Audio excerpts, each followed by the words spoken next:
رسول صلی اللہ علیہ وسلم کی وہ شریف جب 25 برس کی تو حضرت سیدہ خدیجۃ الکبریٰ رضی اللہ تعالی عنہا کا مال تجارت لے کر حضور ملک شام تشریف لے گئے، اور ملک شام کے شہر بصرہ کے بازار میں بہت جلد تجارت کا مال بیچ کر مکہ مکرمہ واپس تشریف لے آئے۔ واپسی میں جب آپ کا قافلہ شہر مکہ میں داخل ہونے لگا تو حضرت بی بی خدیجۃ الکبریٰ رضی اللہ تعالی عنہا ایک بالا خانے پر بیٹھی ہوئی قافلے کی آمد کا منظر دیکھ رہی تھی۔ جب ان کی نظر حضور صلی اللہ تعالی علیہ وسلم پر پڑی تو انہیں ایسا نظر آیا کہ دو فرشتے حضور کے سر انور پر دھوپ سے سایہ کیے ہوئے ہیں۔ یہ بھی اللہ کے رسول صلی اللہ تعالی علیہ وسلم کا معجزہ اور یہ وہ خوبی ہے جو اللہ تعالیٰ نے آپ کو اعلان نبوت سے پہلے عطا فرمائی۔ اعلان نبوت کی بہت ساری خوبیاں حضور کے اوصاف حمیدہ آپ نے سماعت کیے، انہی خوبیوں میں خوبی یہ ہے کہ سیدہ خدیجۃ الکبریٰ رضی اللہ تعالی عنہا کا مال تجارت ملک شام یعنی سیریا میں بیچ کر حضور جب واپس تشریف لا رہے تھے تو سیدہ خدیجہ ایک گھر کے اوپر گھر کی چھت پر بیٹھ کر قافلے کو دیکھ رہی تھی۔ حضرت خدیجۃ الکبریٰ فرماتی ہیں کہ حضور صلی اللہ تعالی علیہ وسلم کے ساتھ میں نے ایسا منظر دیکھا کہ دو فرشتے حضور کے سر پر بادل سے سایہ کیے ہوئے تھے۔ بادل کا سایہ یعنی دھوپ اور دیگر چیزیں حضور صلی اللہ تعالی علیہ وسلم کے قریب نہ آئیں۔ دھوپ اور سورج کی تپش سے حفاظت کے لیے وہ فرشتے آپ کے اوپر سایہ کرنے کے لیے مامور کیے گئے تھے۔ اب اس واقعے کا اور اس منظر کا ایک خاص اثر حضرت خدیجۃ الکبریٰ رضی اللہ تعالی عنہا کے قلب پر پڑا، اور وہ نہایت ہی عقیدت سے انتہائی والہانہ محبت کے ساتھ حضور صلی اللہ تعالی علیہ وسلم کے ساتھ یہ حسین جلوہ دیکھتی رہی۔ پھر اپنے غلام میسرہ، کل آپ نے سنا کہ جب حضور صلی اللہ علیہ وسلم حضرت خدیجۃ الکبریٰ کا مال لے کر ملک شام جا رہے تھے تو سیدہ خدیجۃ الکبریٰ نے اپنے ایک غلام کو جس کا نام میسرہ تھا اس کو بھی ساتھ میں کر دیا تھا۔ تو اپنے غلام میسرہ سے کئی دن کے بعد اس چیز کا ذکر کیا کہ جب تم ملک شام سے واپس آ رہے تھے تو میں نے حضور صلی اللہ علیہ وسلم کے ساتھ ایسا معاملہ دیکھا تھا۔ تو میسرہ نے بتایا کہ آپ نے تو ایک ہی واقعہ دیکھا ہے، میں تو پورے سفر میں ایسا منظر دیکھ رہا تھا۔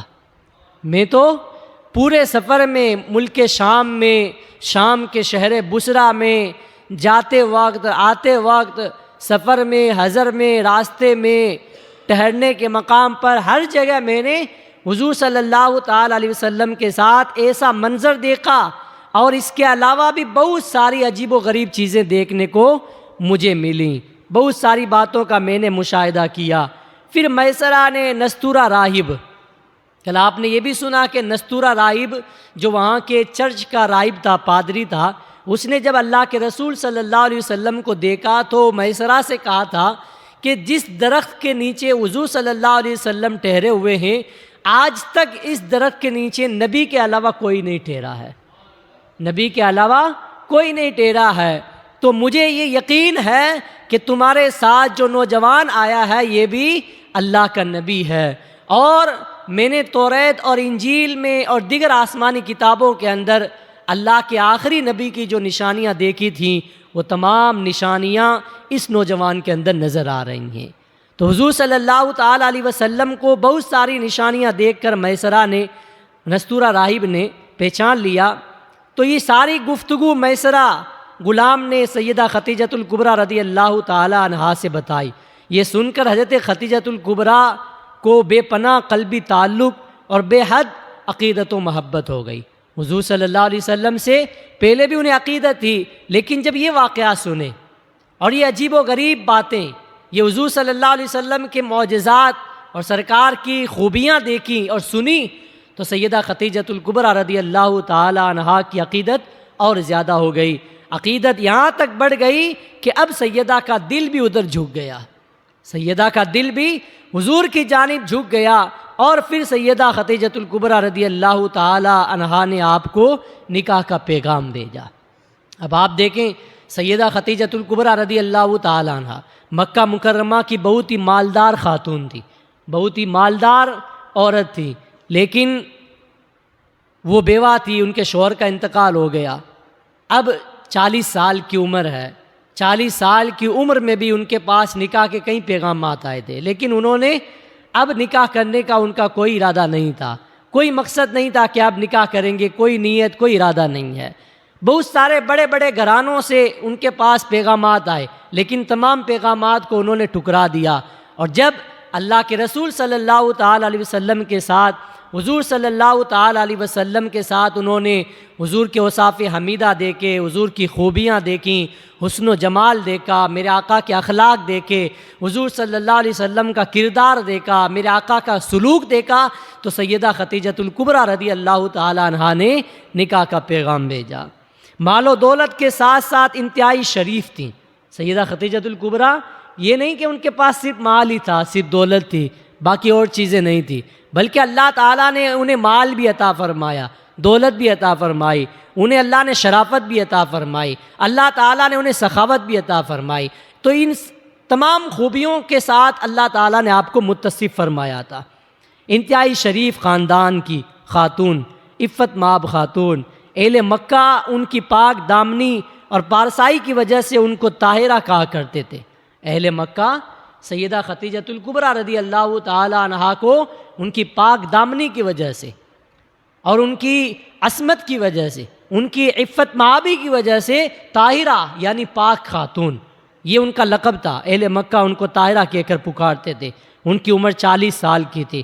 پہلے ان کا نکاح ابو حالہ بن زرع تمیمی سے ہوا، ان سے 2 لڑکے ہوئے، ہند بن ابو حالہ اور حالہ ابن ابو حالہ۔ پھر ابو حالہ کے انتقال کے بعد سیدہ خدیجہ کا دوسرا نکاح عتیق بن عابد مخزومی سے ہوا، ان سے بھی 2 اولادیں ہوئیں۔ اس کے بعد ان کا بھی انتقال ہو گیا۔ بڑے بڑے لوگوں نے نکاح کے پیغامات بھیجے، لیکن سب پیغامات کو انہوں نے ٹھکرا دیا۔ حضور صلی اللہ تعالی علیہ وسلم کے پیغمبرانہ اخلاق و عادات کو دیکھ کر، آپ کی حیرت انگیز حالات کو دیکھ کر میرے آقا صلی اللہ علیہ وسلم کی جانب ان کا دل مائل ہوا، اور خود بخود ان کے دل میں حضور سے نکاح کی رغبت پیدا ہو گئی۔ یہاں پہ آپ غور کریں کہ کہاں بڑے بڑے سرداران قریش، کہاں بڑے بڑے رئیسان مکہ، بڑے بڑے لوگوں کا اگر نکاح کا پیغام کسی کے گھر میں آ جاتا تو لوگ بہت جلد تیار ہو جاتے، لیکن سیدہ خدیجۃ الکبریٰ رضی اللہ تعالی عنہا کو اللہ نے ہر اعتبار سے نوازا تھا۔ مال بھی ان کے پاس تھا، حسن و جمال بھی ان کے پاس تھا، دولت بھی ان کے پاس تھی، سخاوت بھی ان کے پاس تھی، سب کچھ تھا۔ لیکن سب کچھ ہونے کے باوجود اللہ کے رسول صلی اللہ تعالی علیہ وسلم کی اخلاق سے وہ متاثر ہوئیں، اور حضور صلی اللہ علیہ وسلم کے اخلاق کو دیکھ کر اپنا تمام مال و دولت حضور کے قدموں میں نچھاور کر دیا۔ یہاں سے ہمیں سبق حاصل کرنے کی ضرورت ہے۔ آج ہمارے اخلاق کیسے ہیں؟ آج ہمارے بارے میں اگر کوئی سنتا ہے، ہمیں کوئی دیکھتا ہے، ہمارے کردار کو دیکھتا ہے، ہمارے کلچر کو دیکھتا ہے، ہمارے رہن سہن کو دیکھتا ہے، تو ہم سے وہ متاثر نہیں ہوتا ہے، متنفر ہو جاتا ہے۔ تو ایک مسلمان کو تو اپنا حلیہ ہی ایسا بنانا چاہیے، ایک مسلمان کو اپنا کلچر ایسا بنانا چاہیے کہ لگے کہ یہ مسلمان ہے۔ چہرے پہ داڑھی ہو، سر پہ ٹوپی ہو، جسم پر لباس سنت کے مطابق ہو، تو پتہ چلے کہ یہ کوئی غلام رسول ہے، یہ مسلمان ہے، سرکار کا امتی ہے۔ لیکن آج مسلمانوں کا حلیہ آپ دیکھیں، کلچر دیکھیں، پھر ان کے اخلاق دیکھیں۔ آج اگر کوئی بندہ بات کرتا ہے تو پہلے گالی دیتا ہے، بات کرتا ہے تو پہلے کسی کی غیبت کرتا ہے، بات کرتا ہے تو پہلے جھوٹ بولتا ہے، بات کرتا ہے تو پہلے مسلمان کے دل کو دکھاتا ہے، اس کے بعد تو بات کرتا ہے۔ اب اگر ایک مسلمان دوسرے مسلمان کے دلوں کو تکلیف پہنچائے گا، ایک مسلمان دوسرے مسلمان کو گالی دے گا، تو یہ اخلاق تو ہمیں اسلام نے نہیں سکھائے۔ وہ اخلاق تو ایسا ہونا چاہیے کہ اللہ کے رسول صلی اللہ تعالی علیہ وسلم کے اخلاق کو دیکھ کر ہی لوگ اسلام میں داخل ہوتے تھے۔ حضور کی باتوں کو سن سن کر ہی لوگ اسلام میں داخل ہوتے تھے۔ ابو جہل نے، ابو لہب نے، عتبہ شیبہ اور بڑے بڑے مشرکین مکہ نے جی جان جی توڑ ایڑی چوٹی کا زور لگا لیا تھا کہ مکہ میں کوئی آئے گا، حج کرنے آئے گا، عمرہ کرنے آئے گا، ہم اس کو ہر جگہ جانے دیں گے لیکن محمد کے پاس نہیں جانے دیں گے، کیونکہ انہیں پتہ تھا، وہ جانتے تھے کہ محمد کی گفتگو ایسی ہے، ان کی زبان ایسی ہے، ان کا اخلاق ایسا ہے، ان کا کردار ایسا ہے کہ اگر مکہ سے باہر سے آنے والا کوئی مسافر حضور کی بات کو سنے گا تو وہ اسلام قبول کیے ہوئے نہیں رہے گا، حضور کی باتوں کو سنے گا تو اس کو مسلمان ہونا ہی ہے۔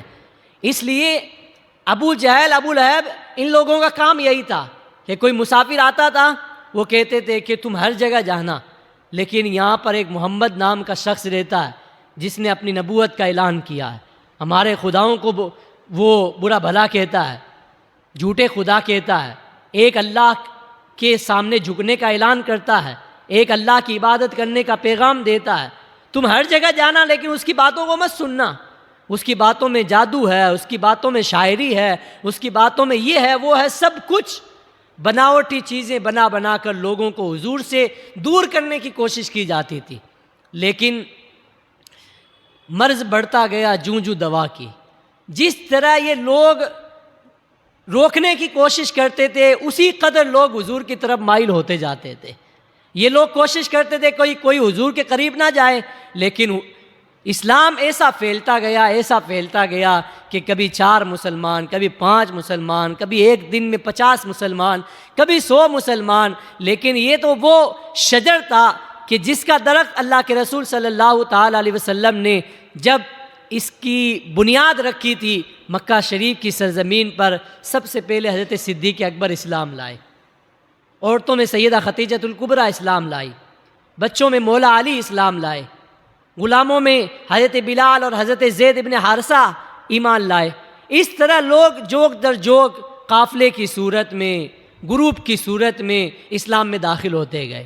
کوشش تو بہت کی روکنے کی، لیکن ان کی باتوں میں کوئی نہیں آیا۔ بہت سارے ایسے لوگ بھی آئے کہ ابو جہل اور ابو لہب ان کو کہتے تھے کہ تم یہاں پر جس کام سے آئے ہو اپنا کام کر کے واپس چلے جاؤ، اور وہ ایک نسخہ بتاتے تھے کہ تم اپنے کانوں کے اندر انگلیاں رکھ لو، کانوں کے اندر روئی رکھ لو، کانوں کے اندر کوئی کپڑا رکھ لو، تاکہ تمہیں کوئی چیز سنائی دے یا نہ دے، تمہیں محمد کی بات سنائی نہ دے گی، تمہیں محمد کی بات سنائی نہ دے گی۔ معاذ اللہ ان کی نظر کے اندر یہی تھا کہ محمد جادو کرتے ہیں، لیکن میرے آقا صلی اللہ علیہ وسلم کا کلام نہ تو جادو تھا، نہ سحر تھا، نہ جنون تھا، نہ ہی وہ شاعری تھی، بلکہ وہ تو اللہ کا کلام تھا۔ کیا تھا؟ وَمَا يَنطِقُ عَنِ الْهَوَىٰ إِنْ هُوَ إِلَّا وَحْيٌ يُوحَىٰ۔ محمد نے کوئی بات اپنی طرف سے نہ کہی، وہ تو وہی کہتے ہیں جو ان کی طرف وہی کی جاتی ہے۔ حضور نے وہی فرمایا جو اللہ کی طرف سے انہیں پیغام دیا جاتا تھا۔ میرے آقا نے کوئی بات اپنی طرف سے نہیں کہی، بلکہ میرے آقا صلی اللہ تعالیٰ علیہ وسلم نے جتنی باتیں ہمیں بتائی وہ سب اللہ تعالیٰ کی طرف سے کہی ہیں۔ تو لوگوں نے بہت کوشش کی، لیکن آپ حضور کے اخلاق پڑھیں۔ یہ سیرت طیبہ بیان کرنے کا مقصد یہی ہے کہ سیرت کے مطابق اپنی زندگی کو سیرت کے سانچے میں ڈالیں اور اس کے مطابق اپنی زندگی کو گزاریں۔ کہ میرے آقا صلی اللہ علیہ وسلم نے کبھی کسی کو تکلیف نہیں دی، حضور نے کبھی کسی کو گالی نہیں دی، حضور نے کبھی جھوٹ نہیں بولا، کبھی غیبت نہیں کی۔ میرے آقا صلی اللہ علیہ وسلم کے ایسے اخلاق تھے کہ لوگ سن کر اسلام میں داخل ہو جاتے تھے، حضور کے ایسی باتیں تھیں کہ لوگ سن کر اسلام میں آ جاتے تھے۔ تو حضور صلی اللہ تعالیٰ علیہ وسلم کے کردار کو پڑھیں، حضور کے اخلاق کو پڑھیں۔ حضرت ام المومنین سیدہ عائشہ صدیقہ رضی اللہ تعالیٰ عنہا سے کسی نے پوچھا کہ حضور کے اخلاق کے بارے میں ہمیں بتاؤ، تو حضرت عائشہ صدیقہ فرماتی ہیں حضور کا اخلاق پوچھتے ہو تو حضور کا اخلاق اگر جاننا چاہتے ہو تو قرآن پڑھ لو۔ یہ پورا قرآن حضور کے اخلاق کی گواہی دے رہا ہے۔ اور یہ واقعہ بھی آپ نے سنا ہوگا، بڑا مشہور واقعہ ہے، اس واقعہ کو آپ سنیں، اس کے بعد میں اپنی بات کو ختم کرتا ہوں۔ ایک بڑھیا مکہ کے رہنے والی، اس کو کسی نے بتایا کہ یہاں پر ایک نوجوان نے ایک نئے دین کا اعلان کیا ہے جو یہ کہتا ہے کہ میں اللہ کا نبی ہوں اور یہ پتھر کے معبود جن کو تم پوجتے ہو یہ خدا نہیں ہیں، تو ہمارے خداؤں کو وہ جھٹلاتا ہے۔ بڑھیا نے اپنے گھر کا سامان باندھا اور مکہ سے کوچ کرنے کا ارادہ کیا۔ اب میں مکہ چھوڑ کر جا رہی ہوں۔ اس سے پہلے کہ میں کسی کی بات میں آؤں اور میں اپنا دین چھوڑ دوں، باپ دادا کا دین چھوڑ دوں، بہتر یہی ہے کہ میری جو زندگی بچی ہوئی ہے، تھوڑی زندگی، اس کو میں اپنے دین کے ساتھ مکہ سے باہر گزار لوں گی۔ بڑھیا نے سامان تیار کیا، گٹری کو سر پہ رکھا اور منزل پر جانے کے لیے باہر سڑک پہ آ کے کھڑی ہو گئی۔ سڑک پہ آ کے کھڑی ہو گئی اور انتظار کر رہی ہے کہ مجھے کوئی آئے اور میرا سامان اپنے ہاتھ میں لے کر یا میرا سامان ہیلپ کر کے، میری مدد کر کے مجھے منزل تک پہنچا دے۔ میرے آقا صلی اللہ علیہ وسلم کا گزر ہوا۔ حضور نے فرمایا، بوڑھی اماں کہاں جا رہی ہو؟ کہا، بیٹا میں نے یہ سنا کہ مکہ میں ایک شخص ہے جس کا نام محمد ہے، اس نے نئے دین کا اعلان کیا ہے، اور یہ بھی میں نے سنا کہ جو اس کی بات کو سن لیتا ہے وہ اس کی باتوں میں آ کر اسی کا ہو جاتا ہے۔ اس لیے میں چاہتی ہوں کہ میں اس کی بات نہ سنوں، کیونکہ میں اپنے باپ دادا کے دین پر رہنا چاہتی ہوں، اپنے باپ دادا کے دین کو چھوڑنا نہیں چاہتی۔ میں یہ چاہتی ہوں کہ اپنی زندگی جو بچی ہوئی ہے اس کو مکہ کے باہر جا کر ختم کر دوں اور اپنے باپ دادا کے دین پر قائم رہوں۔ اب حضور صلی اللہ علیہ وسلم نے یہ نہیں فرمایا کہ بڑھیا تو جس کو برا بھلا کہہ رہی ہے، جس کے بارے میں بات کر رہی ہے، وہ میں ہی ہوں۔ آج اگر ہماری طرح کوئی ہوتا تو وہیں لڑ لیتا، وہیں پر برا بھلا کہہ دیتا، وہیں پر لڑائی کر لیتا، تیش میں آ جاتا، غصے میں آ جاتا۔ لیکن میرے آقا صلی اللہ علیہ وسلم اگر وہیں جواب دے دیتے تو بڑھیا کو اسلام قبول نہیں کرنے کا، یہ اسلام کی سعادت نہیں ملتی، مسلمان ہونا اس کو نصیب نہیں ہوتا۔ حضور صلی اللہ علیہ وسلم اس کی باتوں کو سنتے رہے۔ حضور نے فرمایا، تمہیں کہاں جانا ہے؟ کہا، مجھے مکہ کے باہر ایک منزل میں جانا ہے۔ میرے آقا نے اس کا سامان لیا، اپنے مبارک سر پر رکھا، اور راستے بھر بڑھیا حضور کو گالیاں دے رہی ہے، برا بھلا کہہ رہی ہے، محمد ایسے ہیں، محمد ویسے ہیں، محمد جادوگر ہیں، یہ ہیں وہ ہیں، سب کچھ کہہ رہی ہے۔ حضور سنتے جا رہے ہیں، برداشت کرتے جا رہے ہیں۔ جب اس کی منزل آ گئی، بڑھیا نے کہا، میرا سامان رکھ دو، اب تم چلے جاؤ۔ جب میرے آقا صلی اللہ علیہ وسلم وہاں سے اس کا سامان رکھ کر واپس آنے لگے، بڑھیا نے کہا، بیٹا جاتے جاتے اپنا نام بھی بتا دو، تمہارا نام کیا ہے؟ کیونکہ کل اگر مجھے کوئی پوچھے گا کہ تم نے مکہ کیوں چھوڑا تھا، تو میں جب مکہ چھوڑنے کا ریزن بتاؤں گی، مکہ چھوڑنے کی وجہ بتاؤں گی، تو میں لوگوں کو یہ بھی بتاؤں گی کہ جس مکہ میں محمد جیسے لوگ رہتے تھے وہیں پر تم جیسے نوجوان بھی رہتے تھے، تمہاری تعریف بھی کیا کروں گی۔ میرے آقا نے فرمایا، بوڑھی اماں، جس محمد کے بارے میں تم سارے راستے بات کرتی آ رہی ہو وہ کوئی اور محمد نہیں ہے، وہ میں ہی محمد ہوں۔ وہ محمد کوئی اور نہیں ہے، وہ تمہارے سامنے کھڑا ہے۔ جب بڑھیا نے یہ سنا، حضور کے قدموں میں گر گئی۔ کہا، اگر وہ محمد تو ہے تو وہ محمد کبھی جھوٹا نہیں ہو سکتا، وہ محمد کبھی جھوٹا نہیں ہو سکتا، جس کے اخلاق ایسے، جس کا کردار ایسا۔ ارے سارے راستہ جس کو میں برا بھلا کہتی آ رہی ہوں، لیکن آپ نے مجھے اف تک نہ کہا۔ کوئی اور تمہاری جگہ ہوتا تو مجھ سے لڑائی کر لیتا، تیش میں آ جاتا، غصے میں آ جاتا، جواب دے دیتا، منہ سنبھال کر بات کرو، تم کس کے بارے میں بات کر رہی ہو؟ لیکن یہ تو تم محمد ہو کہ میں پورے راستے تمہاری برائی کرتی جا رہی ہوں، تم برداشت کرتے جا رہے ہو۔ یقیناً اگر اللہ نے ایسا اخلاق، ایسا کردار کسی نبی کو عطا فرمایا ہے اور آپ کو عطا فرمایا، بے شک عطا فرمایا، آپ کبھی جھوٹے نہیں ہو سکتے۔ بوڑھی اماں نے وہیں پر کلمہ پڑھ لیا، مسلمان ہو گئی۔ تو یہ حضور کے اخلاق ہیں، یہ میرے آقا صلی اللہ علیہ وسلم کی سیرت ہے۔ تو صرف سیرت سن کر، ایک کان سے سن کر نکال دینا، یہ مسلمان ہونے کی نشانی نہیں ہے۔ مسلمان تو وہ ہے جو حضور کی سیرت پر عمل کرے۔ میرے آقا صلی اللہ علیہ وسلم کی مبارک زندگی کو پڑھے، حضور کی مبارک زندگی کا مطالعہ کرے، سنیں۔ روزانہ یہاں پر 10 سے 8-10 منٹ یا 12 منٹ روزانہ درس ہوتا ہے، اس کے اندر آپ شرکت کریں۔ اللہ تعالی ہمیں سیرت طیبہ پر عمل کی توفیق عطا فرمائے۔ استغفر اللہ۔